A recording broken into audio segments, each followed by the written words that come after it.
என்னடா பாக்குற? அம்மா பார்த்த பார்வதி பொண்ணு இந்துவையே உனக்கு கல்யாணம் பண்ணி வைக்கலான்னு முடிவு பண்ணிட்டேன்.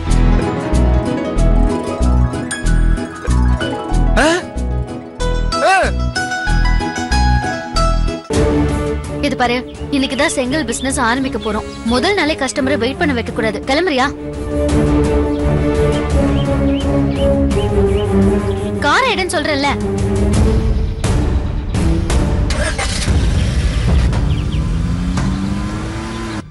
ஆபீஸ்க்கு முதல் தடவையா வரும். வந்த உடனே பணம் வருது. ஏன் வேணான்னு சொன்ன? இங்க பாரு சக்திவேல், இங்க நான் தான் பாஸ், நீ அசிஸ்டன்ட். அத மைண்ட்ல வச்சுக்கோ. நியாயத்தை கேட்டா கோவம் வந்துரும்.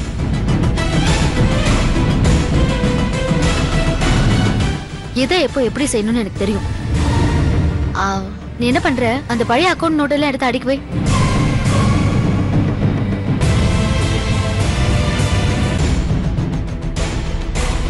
என்ன முறைச்சு பாக்குற?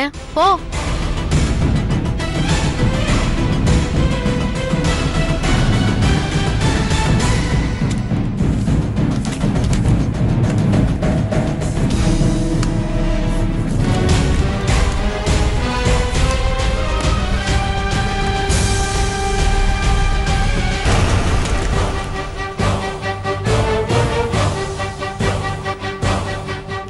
வணக்கம்மா. வணக்கம், வாங்க.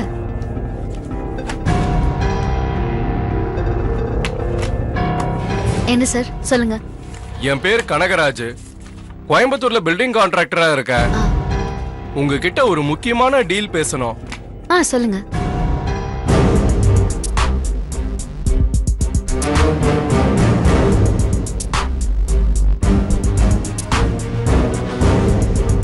மேடம், இவரு என்னோட அசிஸ்டன்ட். ஓ, அசிஸ்டண்டா? கொழுந்தனாரு, பட் அசிஸ்டண்டா எனக்கு ஹெல்ப் பண்றாரு.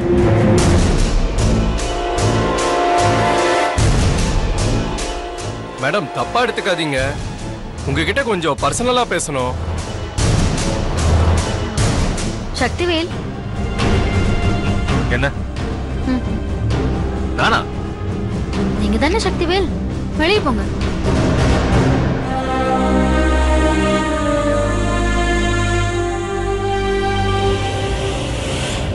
நீங்க சொல்லுங்க சார், என்ன விஷயம்? மேடம்,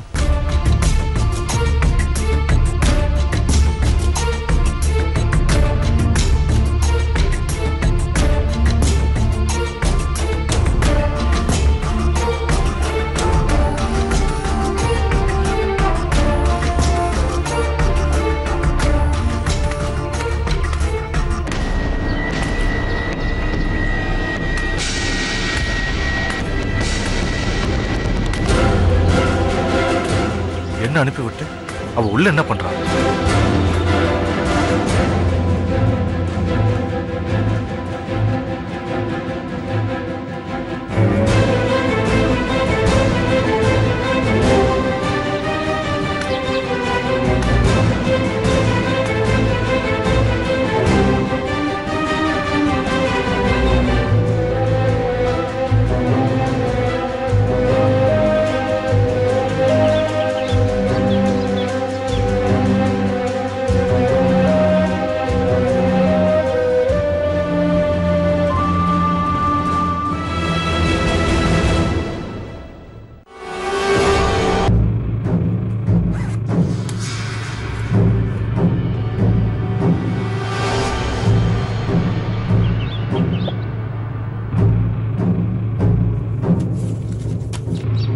இவ்வளவு நேரமா அப்படி என்னதான் பிசினஸ் பேசுறா? என்ன வேற வெளியே போக சொல்லிட்டா?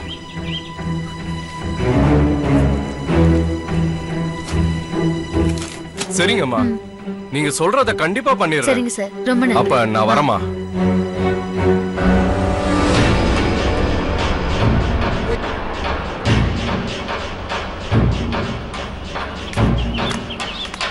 என்னடா பாட்டி ஒத்துக்கிச்சா? பணம்டா. பணம் இருந்தா எதை நினைச்சாலும் சாதிக்கலாம். இந்த லஞ்சம், ஊழல், போர்ஜரி இதெல்லாம் இருக்கிற வரைக்கும் நம்ம ராஜாங்கம் தான்.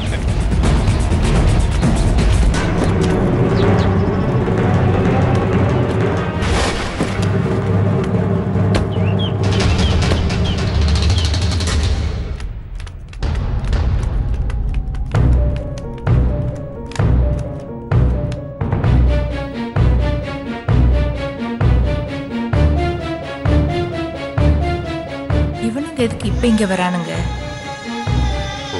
வணக்கம்மா. ம், வணக்கம். கோடீஸ்வரி அம்மா இருக்காங்களா? அவங்கள பார்க்க வந்திருக்கோம். ம், இருக்காங்க. உள்ள வாங்க.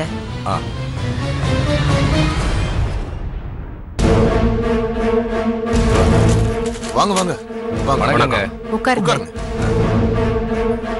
உட்காருங்க இப்படி உட்காருங்கண்ணே. உட்காருங்கய்யா. நல்லா இருக்கீங்களா? நல்லா இருக்கீங்களா? நல்லா. இருங்க, நான் கோடீஸ்வரி கூப்பிடுறேன். சரிம்மா. கோடீஸ்வரி, உன்னை பாக்குறதுக்கு வாத்தியாரும் ஊர்க்காரங்களும் வந்திருக்காங்க. வா. இதோ வரேம்மா. எங்க ஓ, வாங்க வாங்க. ம், வா. வாமா. வணக்கம் வணக்கம். வணக்கம்மா. வணக்கம். வணக்கம். புடிங்க. வணக்கங்க. நல்லா இருக்கீங்களா? நல்லா இருக்கம்மா. உட்காருங்க.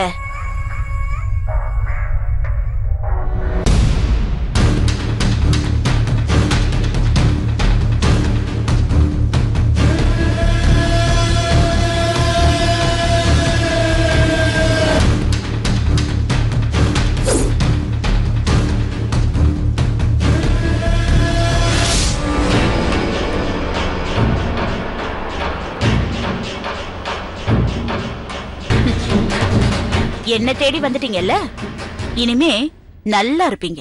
ம், உட்காருங்க.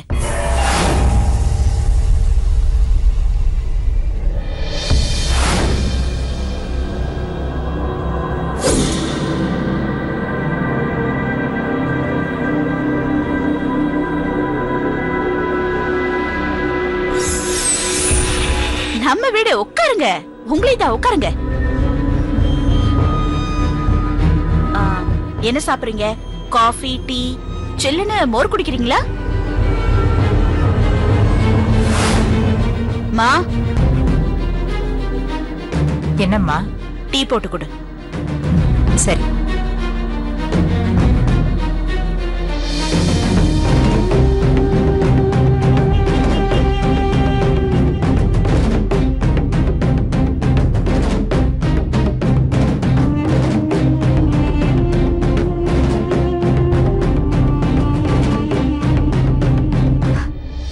என்ன அப்படி பாக்குறீங்க?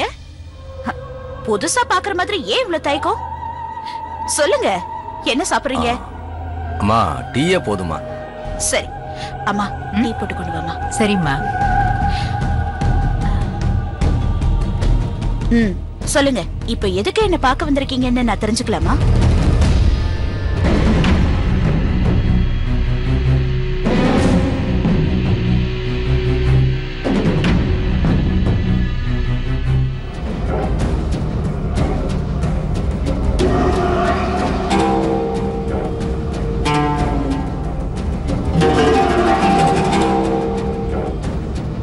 சொல்லுங்க. உங்களுக்கு தெரியாதது இல்லைங்க, நம்ம தொகுதி எம்எல்ஏ இறந்ததுனால பை எலெக்ஷன் நடத்துறதா தேர்தல் ஆணையம் அறிவிச்சிருக்கு. சரி. 27ஆம் தேதி நாமினேஷன் பண்ண கடைசி நாள். ஆமா, அதுக்கு என்ன இப்போ? நம்ம ஊர்க்காரங்கள்லாம் ஒண்ணு சேர்ந்து உங்களை எம்எல்ஏவா நிக்க வச்சு ஜெயிக்க வைக்கிறதா முடிவு பண்ணிருக்கோம்.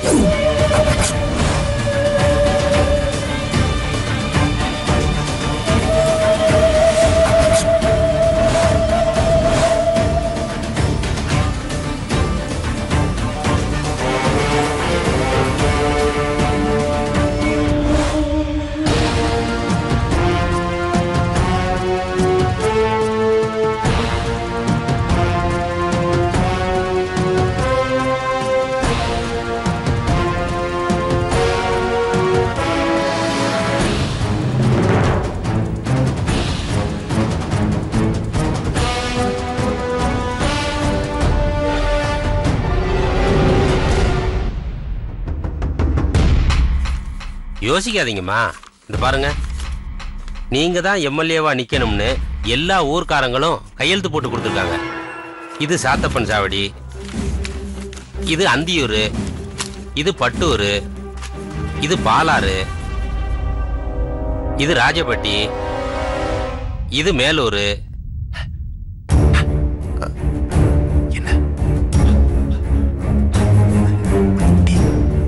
அம்மா படிக்க தெரியாதவங்க எல்லாம் கை நாட்டு போட்டு கொடுத்துருக்காங்கம்மா.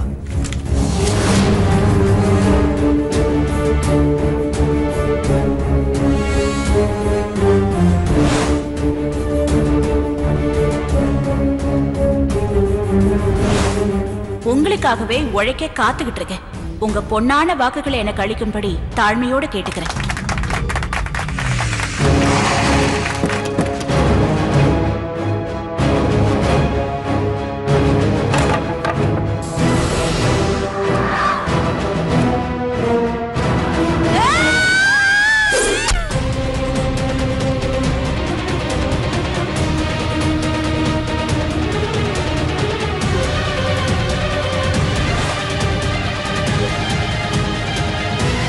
என்னை பத்தி இந்த ஊருக்கே தெரியும். நான் எப்படி எம்எல்ஏ ஆக முடியும்?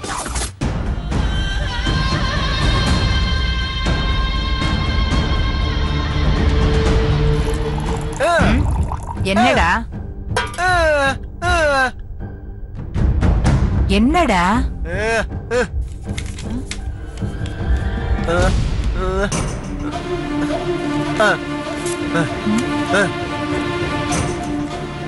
ஆக்கா சந்தோஷமா இருக்கிறது இவங்களுக்கு பிடிக்கலையா?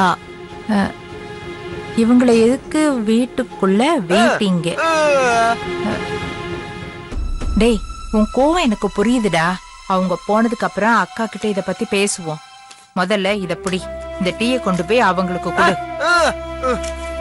டேய், சொல்றத கேளுடா.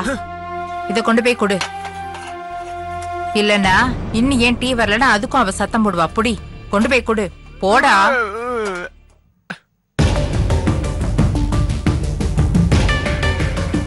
எங்களை மன்னிச்சிருங்கம்மா.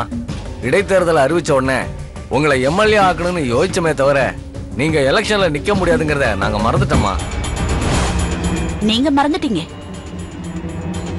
என்னால எப்படி மறக்க முடியும்?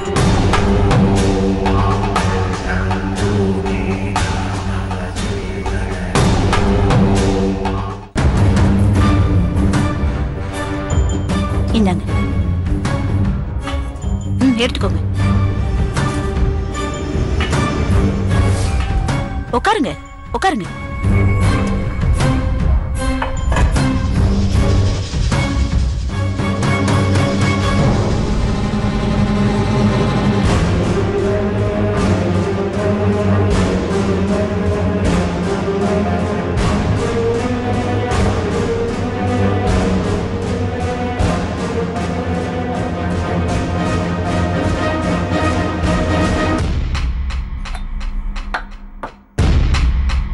அம்மா, உங்க சூழ்நிலையை புரிஞ்சுக்கிட்டு இப்ப நாங்க வேற ஒரு முடிவு எடுத்திருக்கோம்.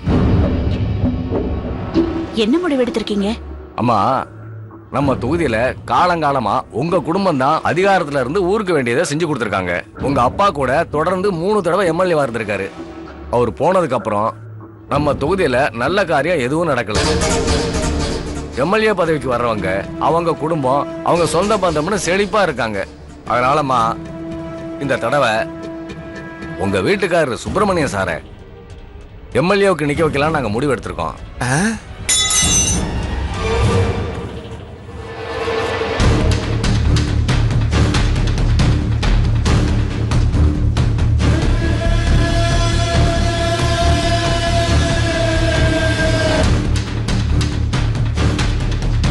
அதுக்கு நீங்க தான் அனுமதி கொடுக்கணும்.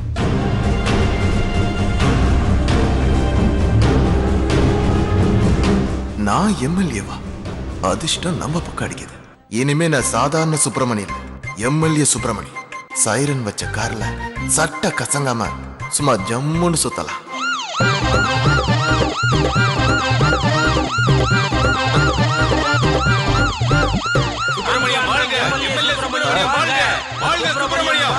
அண்ணன் சுப்பிரமணியன் வாழ்க! எம்எல்ஏ சுப்பிரமணியம் வாழ்க.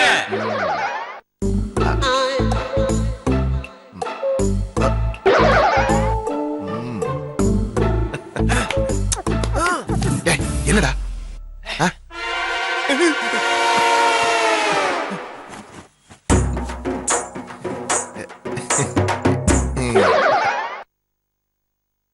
நீங்க அமைதியா இருக்கிறத பார்த்து மௌனம் சம்மதம்னு எடுத்துக்கலாங்களா? இப்பவே சுப்பிரமணியம் சார் தான் பை எலெக்ஷன்ல நிக்கிறதா தண்டோரா போடலாங்களா?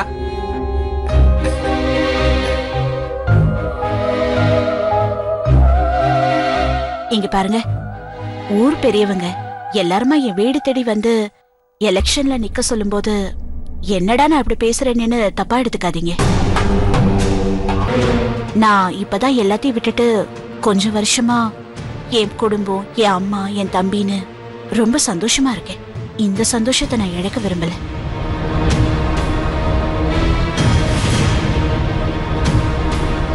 அம்மா, இந்த ஊரு சந்தோஷமா இருக்கணும்னு தான் உங்க குடும்பத்துல ஒருத்தரை எம்எல்ஏ ஆக்கணும்னு நாங்க ஆசைப்படுறோம். இதுல என்னங்க இருக்கு? நல்லவங்க யார் எம்எல்ஏ ஆனாலும் ஊர் நல்லதானே இருக்க போகுது. இப்போ பெரியவங்க நீங்கெல்லாம் இருக்கீங்க, உங்களே யாராவது ஐயா பஞ்சாயத்து பிரசிடென்டா இருக்கீங்க, அதனால நீங்க எம்எல்ஏ ஆக முடியாது. அப்போ என்ன பண்ணலாம்? வேற யாரு?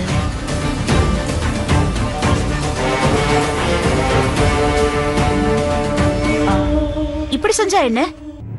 நம்ம ஊர் குழந்தைங்களுக்கெல்லாம் ஐயா தான் பாடம் சொல்லி கொடுத்தவரு, அவரையே எம்எல்ஏவா நிக்க வச்சிடலாமே.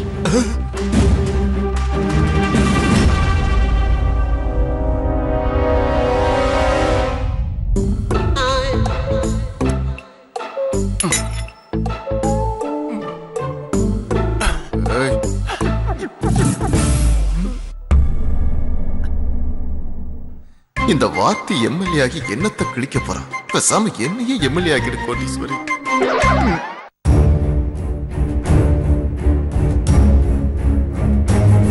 என் புருஷனோட ஆதரவு உங்களுக்கு தான். என்னங்க? ஆமாமா. நீங்க தைரியமா நாமினேஷன் பண்ணுங்க. நிச்சயமா நீங்க தான் ஜெயிப்பீங்க. உங்களை நாங்க ஜெயிக்க வைக்கிறோம். அடுத்த எம்எல்ஏ நீங்க தான். வாழ்த்துக்கள். நல்லதுங்கம்மா. தாங்க.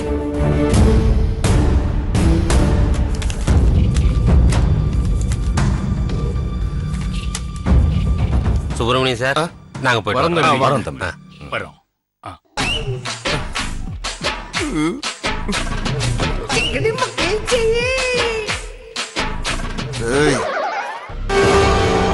எப்படி இருந்தவங்க இன்னைக்கு? எல்லாத்துக்கும் காரணம் சூழ்நிலை தான். வாத்தியாரையா கொஞ்சம் இருங்க.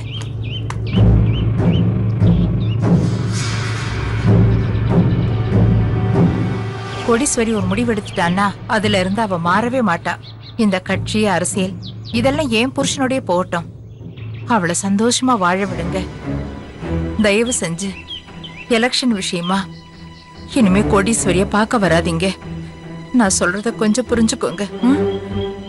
போயிட்டு வாங்க. சரி, வராங்கம்மா. வாங்க. வரோம்.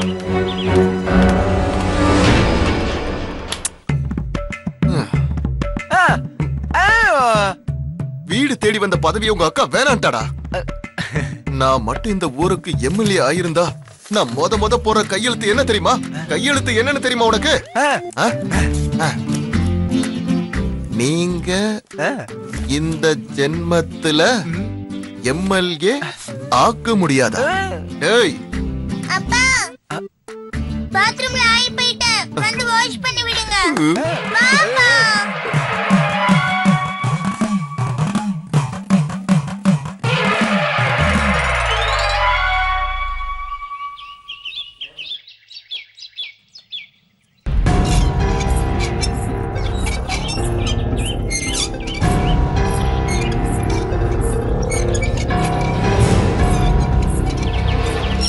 என்ன குழந்தைனாரே, என்ன பண்ணிட்டு இருக்கீங்க? பார்த்தா தெரியலையா? அதான் கேக்குறேன். இப்படி சும்மா உட்கார்ந்து டைமை வேஸ்ட் பண்றதை விட்டுட்டு நம்ம செங்கல் சூளையில இருந்து வந்த அக்கவுண்ட்ஸ் எல்லாத்தையும் சிஸ்டத்துல என்ட்ரி பண்ணலாம்ல. இங்க பாரு, பழைய ஓனர் கணக்கெல்லாம் நமக்கு தேவையில்ல. ஏதோ வேலை சொல்லணுங்கிறதுக்காக வெட்டி வேலை எல்லாம் சொல்லக்கூடாது. இது ஒண்ணு வெட்டி வேலை இல்ல. அந்த அக்கவுண்ட்ஸை பார்த்து சிஸ்டம்ல என்ட்ரி பண்ணும்போது வரவு செலவு கணக்கெல்லாம் எப்படி மெயின்டைன் பண்றதுன்னு கத்துப்பல்ல. அதுக்காக தான் என்ட்ரி பண்ண சொல்றேன். அதுவும் இல்லாம எத்தனை வருஷம் கழிச்சு செங்கல் விலையை ஏத்தணும், எத்தனை பெர்சன்டேஜ் ஏத்தணும்னு பாக்குறதுக்கு ஒரு ரெஃபரன்ஸ் கிடைக்கும்ல? அத புரிஞ்சுக்கோங்க மிஸ்டர் அசிஸ்டன்ட். என்ன அப்படி பாக்குற? ஓ, என்னடா செங்கல் சூளை பிசினஸ் இவ கையில கொடுத்துட்டு நம்மள அசிஸ்டண்டா இருக்க சொல்லிட்டாங்களேன்னு பாக்குறியா? உடனே செங்கல் சூளைய தனியா பாக்கணும்னு ஆசைப்பட்டா அதுக்கு முதல்ல இதெல்லாம் கத்துக்கணும். அதுக்கப்புறம் நான் வேணா மாமா கிட்ட சொல்லி இந்த பிசினஸ் உனக்கே கொடுக்க சொல்றேன். அதை விட்டுட்டு என்ன பழி வாங்கணும்னு நினைச்ச அப்புறம் நடக்கிறது வேற.